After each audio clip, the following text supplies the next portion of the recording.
নমস্কার, দেখছেন talk to Bangla. আমি অভিষেক রয়েছে আপনাদের সাথে। এই মুহূর্তে যে খবর নিয়ে উপস্থিত হয়েছে, ককরোচ জনতা পার্টির যে মিছিলটা হলো, যে প্রোটেস্টটা হলো, যে আন্দোলনটা হলো, সেটা বোধহয় এই মুহূর্তে শুধু মোদী সরকারকে চাপ দিয়েছে তেমনই নয়, তার সঙ্গে তাদের যারা বিরোধী, তাদের যে সমস্ত দলগুলো বিরোধী, তাদেরও বেশ খানিকটা গিয়ার আপ করতে বাধ্য করছে। তার কারণ এই মুহূর্তে বিরোধীদের যে পজিশনটা, সেটা কোথাও গিয়ে ককরোচ জনতা পার্টি সম্পূর্ণটা নিয়ে নিচ্ছে, তেমন কিন্তু একটা প্রেক্ষাপট তৈরি হয়েছে। এবং সেই জন্যই এই মুহূর্তে আমরা দেখতে পাচ্ছি যে 23টা বিরোধী দল একত্রিত হচ্ছে 8 তারিখ, এবং তারা একদম কনস্টিটিউশন ক্লাবে বসছে ইন্ডিয়া অ্যালায়েন্সের বৈঠক নিয়ে। যে বৈঠকটার অন্যতম কারিগর কিন্তু এই মুহূর্তে যা খবর উঠে আসছে, মমতা বন্দ্যোপাধ্যায়, এবং তিনি ফোন করেছিলেন নিজের রাজ্যে ভোটে হেরে গিয়ে।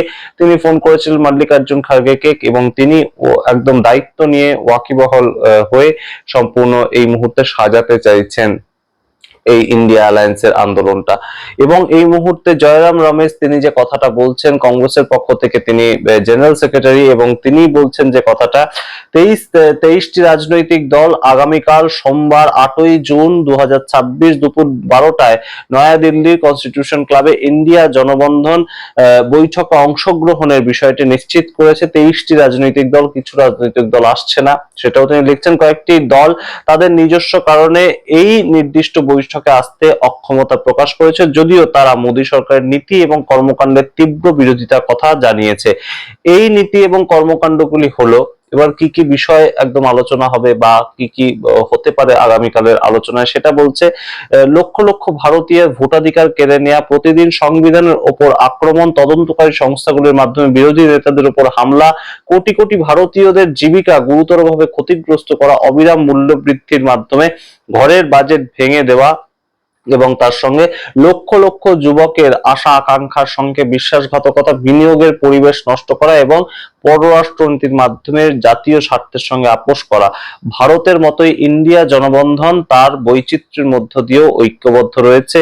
এই হচ্ছে সামগ্রিক পোস্ট, কিন্তু পোস্টের যে সারমর্মটা বেরিয়ে আসছে, সেখান থেকে তো সমস্যা তৈরি হচ্ছে। তার কারণ ইতিমধ্যেই আমরা জানতে পেরেছি যে অরবিন্দ কেজরিওয়াল এই বৈঠকে আসছেন। ইতিমধ্যেই আমরা জানতে পেরেছি যে বহুবার বলার পরেও ডিএমকে এই বৈঠকে আসছে না, তারা ইন্ডিয়া অ্যালায়েন্স থেকে দূরত্ব বজায় রাখছে, যেহেতু তামিলনাড়ুতে কংগ্রেস তাদের পার্টনারশিপ ছেড়ে দিয়েছে। এবং সেইখান থেকে আরো গুরুতর খবর উঠে আসছে, সিপিআইএম এম এ বেবি, একদম যিনি কেন্দ্রীয় সম্পাদক, তিনি সরাসরি চিঠি লিখেছেন মল্লিকার্জুন খার্গেকে, এবং সেখানেও কিন্তু কোথাও গিয়ে কংগ্রেসের একটা দ্বিচারিতার ছবি, সেটাকেই দায়ী করেছেন এম এ বেবি। সমস্তটা বিস্তারিত বলবো আপনাদের, তার আগে অবশ্যই টক টু বাংলা ইউটিউব চ্যানেলটিকে সাবস্ক্রাইব করে ভিডিও দেখুন শেষ অবধি স্কিপ না করে। ইন্ডিয়া অ্যালায়েন্সের এই মুহূর্তে যে ধরনের ছবি, যে ধরনের একটা চিত্র তারা তুলে ধরতে চাইছে, সেটা কিন্তু একদম একতার একটা ছবি, কিন্তু একতা কি আর সেইভাবে রয়েছে? তার কারণ প্রাথমিক যে দলটা ইন্ডিয়া অ্যালায়েন্স ছেড়ে চলে গিয়েছিল 2024 সালের ভোটের পরেই, সেটা হচ্ছে আম আদমি পার্টি। দ্বিতীয় যে দল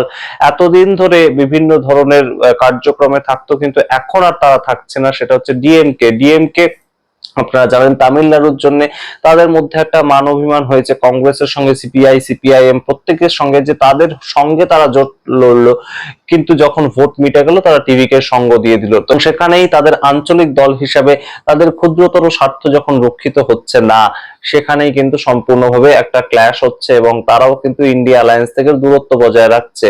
এবং তার সঙ্গে আপনাদেরকে জানাই, একদম এই মুহূর্তে যে জায়গায় দাঁড়িয়ে আছি আমরা, সেখানে কিন্তু অবশ্য করেই এই সবার একত্রিত থাকার কথা। কিন্তু সিপিআইএম এই মুহূর্তে বেশ কিছু রাজ্য থেকে তাদের এমপি সংখ্যা যেহেতু রয়েছে, তারাও ইন্ডিয়া অ্যালায়েন্সের অন্যতম একটা বৈশাখী কিংবা বলা যেতে পারে শরিক দল, কিন্তু সেই জায়গা থেকে তারা কিন্তু সমর্থন এই মুহূর্তে সম্পূর্ণ করতে পারছে না কংগ্রেসের নীতিকে। কারণ সিপিআইএম কে একদম কোণঠাসা করার জন্য কেরালায় আমরা দেখতে পেয়েছিলাম ভোটের আগে রাহুল গান্ধী, পিনারাই বিজয়ন সিপিআইএম এর মুখ্যমন্ত্রী ছিলেন, তাকে বলেছিলেন বিজেপির সঙ্গে তার সেটিং রয়েছে, এবং প্রত্যেক মুখ্যমন্ত্রীর বিরুদ্ধে কোনো না কোনো ইডি সিবিআই কেস হয়, কিন্তু কেন পিনারাই বিজয়নকে ইডি সিবিআই কখনোই ডিস্টার্ব করে না? সেই ধরনের যে কটাক্ষ, সেটা নিয়ে ইতিমধ্যেই প্রশ্ন করে চিঠি পাঠিয়েছে বেবি মল্লিকার্জুন খার্গেকে। এবং আপনারা জানেন যে তৃণমূল কংগ্রেসের মধ্যে কিন্তু ফাটল তৈরি হয়েছে, যে কোনো মুহূর্তে তারা বিজেপিতে চলে যেতেই পারে, এরকম বহু একটা সংখ্যা ঘুরে বেড়াচ্ছে, কখনো 13, কখনো 16, কখনো 20, এই ধরনের সংখ্যাগুলো যে ঘুরে বেড়াচ্ছে, তার মাঝখানে ইন্ডিয়া অ্যালায়েন্সের মূল যে প্রেক্ষাপটটা সেটা কিন্তু কোথাও হারিয়ে যাচ্ছে, অর্থাৎ সরকার বিরোধিতা করা। এবং সরকার বিরোধিতা করতে গিয়ে যদি এইভাবে সংখ্যা কমতে থাকে, একে একে সংখ্যা কমতে থাকে, প্রত্যেকটা আঞ্চলিক দলই নিজেদের অস্তিত্ব রক্ষার দাবিতে এই মুহূর্তে একটা ছাতার তলায় আসতে না চায়, তাহলে কিন্তু অবশ্যই যে যাদের লাভ হবে, যে জোটের লাভ হবে সেটা এনডিএ জোট। এবং অবশ্যই ককরোচ জনতা পার্টি যেভাবে বিরোধীদের জায়গাটা ক্রমাগত একদম নিতে শুরু করেছে, একটা ডিজিটাল মুভমেন্ট, সেখান থেকে একটা রাস্তায় অ্যাপিয়ারেন্স করলো তারা, এবং সমস্ত মিডিয়ার ফোকাসটা তারা নিয়ে নিল এই মুহূর্তে, কিন্তু সেটা অ্যালার্মিং। এবং অ্যালার্মিং কেন? তার কারণ বহু যারা পলিটিক্যাল অ্যানালিস্ট তারা একটাই কথা বলছেন, যে এই মুহূর্তে বিরোধীরা তেমন সক্রিয় আন্দোলন করতে পারছে না বলেই কিন্তু ককরোচ জনতা পার্টির এই ধরনের একটা উত্থান নতুন ভাবে তৈরি হয়েছে। এবং আপনারা বোঝার চেষ্টা করুন তো, কতগুলো বিরোধী দল রয়েছে, কিন্তু প্রত্যেকটা বিরোধী দল, তাদের যে সাংসদ রয়েছেন, তাদের যারা নেতা মন্ত্রী রয়েছেন, তারা কি রাস্তায় নামছেন ক্রমাগত?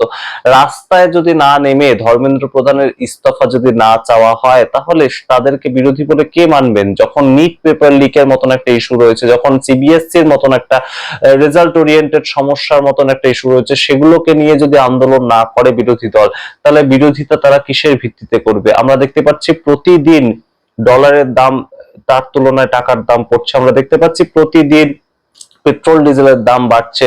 আমরা দেখতে পাচ্ছি গ্যাসের দাম 60 টাকা বাড়ার পর আবারও 29 টাকা বাড়লো ডোমেস্টিক গ্যাসের দাম, এবং যেটা কমার্শিয়াল গ্যাস সেটা তো 3000 টাকা পার সিলিন্ডার হয়ে গিয়েছে। কিন্তু কোনোটা সম্পর্কে সোশ্যাল মিডিয়াতে পোস্ট করা ছাড়া রাস্তায় নামছেন এমন নেতার নাম কিন্তু আপনারা দেখাতে পারবেন না, যে গ্যাসের দাম বেড়েছে বলে রাস্তায় নেমছে। কে এই ধরনের কেউ নেতা আমাদের তো এই মুহূর্তে চোখে পড়ে না, যে একজন প্রমিনেন্ট একজন নেতা রাস্তায় নেমেছেন গ্যাসের মূল্য বৃদ্ধির বিরুদ্ধে।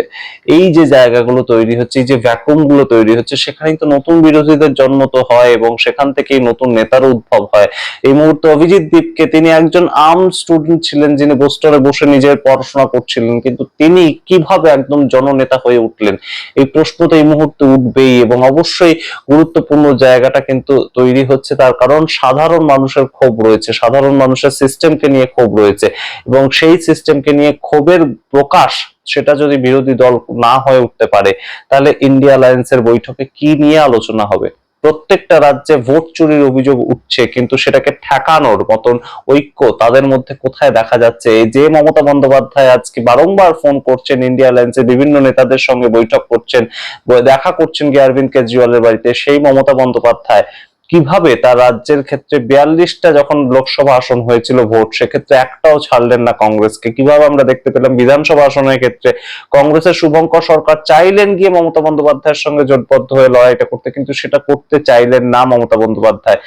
এই যে দম্ভ, যখন নিজের রাজ্যের ভোট রয়েছে তখন সম্পূর্ণ নিজেরটা বুঝে নেব, কিন্তু যখন কেন্দ্রীয় প্রেক্ষিত, আমি আর পারবো না, আমি দুর্বল হয়ে পড়বো, তখন কংগ্রেসের ছাতার তলায় ঢুকতে চাইবো।